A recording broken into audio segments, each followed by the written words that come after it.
sign, Capricorn, Taurus, and Virgo, kumusta po kayo guys? Okay, so Earth sign, maraming salamat po sa walang sawang pagsubaybay sa ating mga reading. And kung kayo ay bago pa lang sa ating channel, mag-subscribe na po kayo guys. And i-click mo na rin yung ating notification bell para lagi kang updated sa ating mga bagong upload. Ayan, so tignan natin Earth sign, ano ba ang inyong gabay? Earth sign, Capricorn, Taurus, and Virgo. Gabay po ni Earth sign. Capricorn, Taurus, and Virgo. Earth sign. So guys, meron tayong family. So I think may bonding kasama yung family. Maaring may reunion or pwedeng lalabas kayo dito. Parang mag-aano lang naman. Konting salo-salo din. Okay, ano ba to? Picnic ba to? So ayan na nakita ko Earth sign. Maaring may sama-sama kasama yung family mo. Okay, or marirealize mo na parang kailangan mong kasama yung family ngayon. Tignan natin guys. Earth sign, Capricorn, Taurus, and Virgo. Meron po tayong reservation. So, may nakikita ko dito guys na maaring may lalakarin ka, may pinaghahandaan ka, or pwedeng bibili ka ng sasakyan, or pwedeng may lakad kayo kasama yung family mo, Earth sign. Okay? So, siguro outing yan. Tignan natin. Or pwedeng meron kayong pupuntahan. So, new idea. Maaring plano pa lang to guys. Nagpaplano siguro kayo mag-outing kasama yung family.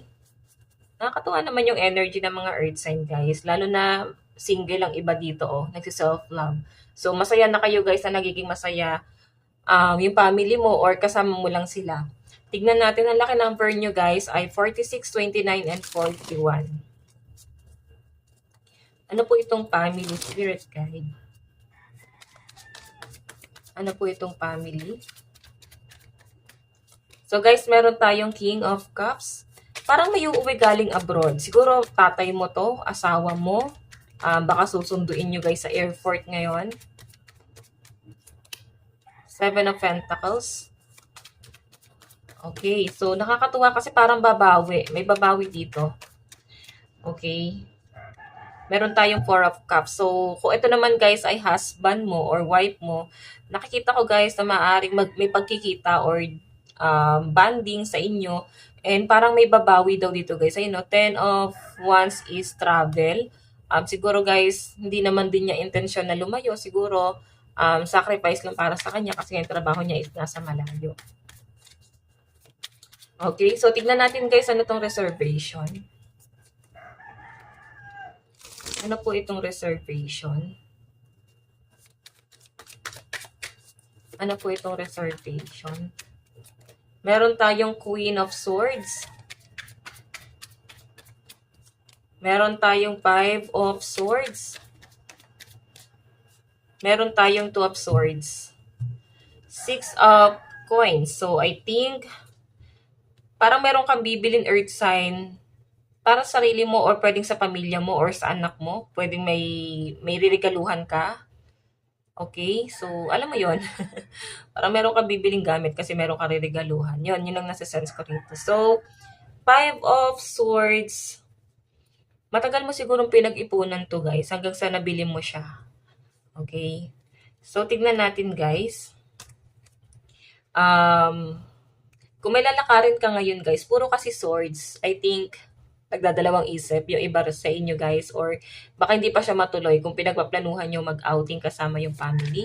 Possible guys na hindi siya matuloy lalo na may nagdadalawang isip dito. Okay, tignan natin ano naman tong idea.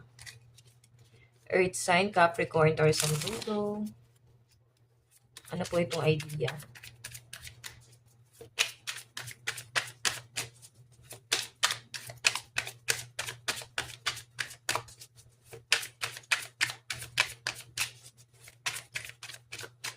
So guys, meron tayong Ace. Meron tayong Page of Swords. Meron tayong 7 of Wands. So, yung mga bagong idea dito guys, may nakikita ako Page of Swords. Parang bigla kang... May iniiwasan ka ba dito guys? May nakikita ako sa'yo guys na parang gusto mong mag-reach out or may nabubuong communication dito guys, pero nagpipigil yung iba sa inyo guys or baka meron kang gustong gawin dito or bilhin or may kaganapan sana sa buhay mo na parang gustong mangyari pero guys parang nag-aalangan yung iba rito na gawin yun. Okay, nag-aalangan kayo. Ace of Swords, tignan mo naman yung energy. Masyadong mataas ang pride ng iba sa inyo guys. I think hindi ka bababa. Oo. Siguro nasaktan din ikaw or na-disappoint ka din. So, nahirapan ka din makarecover dun sa mga bagay-bagay na, alam mo yon nalaman mo, na-discover mo, or narinig mo. So, kaya parang may nakipagpataasan ng pride dito, guys. Okay, kaya nagkakaroon ng new idea dito. So, ina-enjoy mo na lang muna yung sarili mo. Okay, so tignan natin. Pagdating sa love life mo, Earth sign. Sa love life naman po ni Earth sign, Spirit Guide.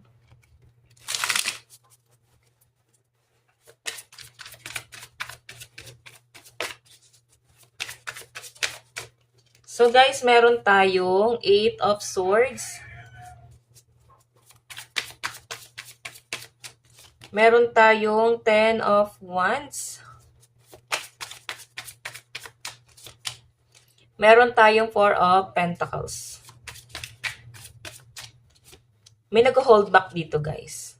May nakikita ako dito na maaaring merong isang tao dito or may energy kasi dito, guys, na parang ang bagal. Bagal niyang kumilos.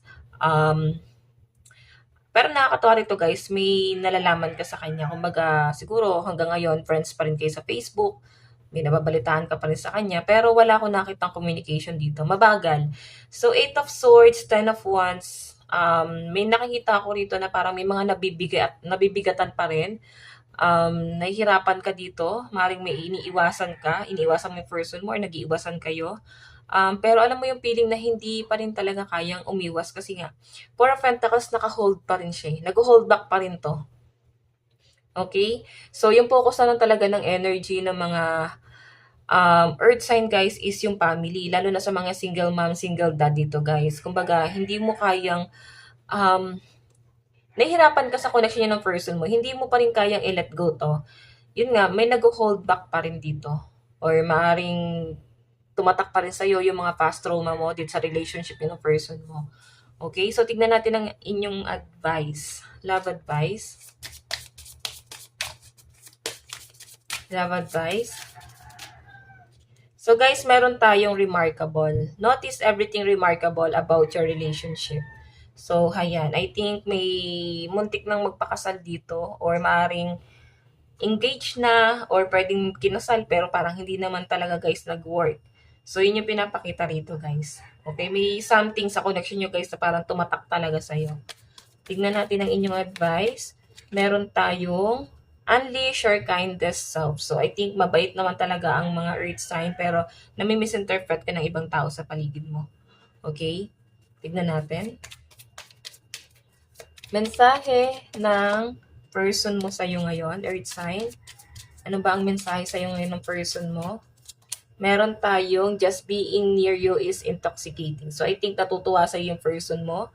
Nai-heal mo yung inner child niya. So, every time na magkausap kayo, guys, kampante itong person na to. Tignan natin. Meron po tayong I know that I crossed the line with you. So, siguro feeling niya, magtatagpo pa rin kayo or kahit umiwas siya, guys, nakikita pa rin kayo or may nalalaman pa rin siya. Tignan natin. Mensahe, I remember every detail of that day. So, I think inaalala ka talaga ng person mo. Alam mo yung feeling na kahit hindi ka niya gustong isipin, every time na may nangyayari lang, guys, no? May nangyayari lang or nagaganap, parang maalala ka na niya. For example, sa pabango, naamoy niya lang yun, naalala ka na niya. May something na biglang nakakapagpaalala sa kanya, sa'yo, okay? So guys, ito lang naman ang inyong reading. Hanggang sa muli. God bless and love you all. Thank you.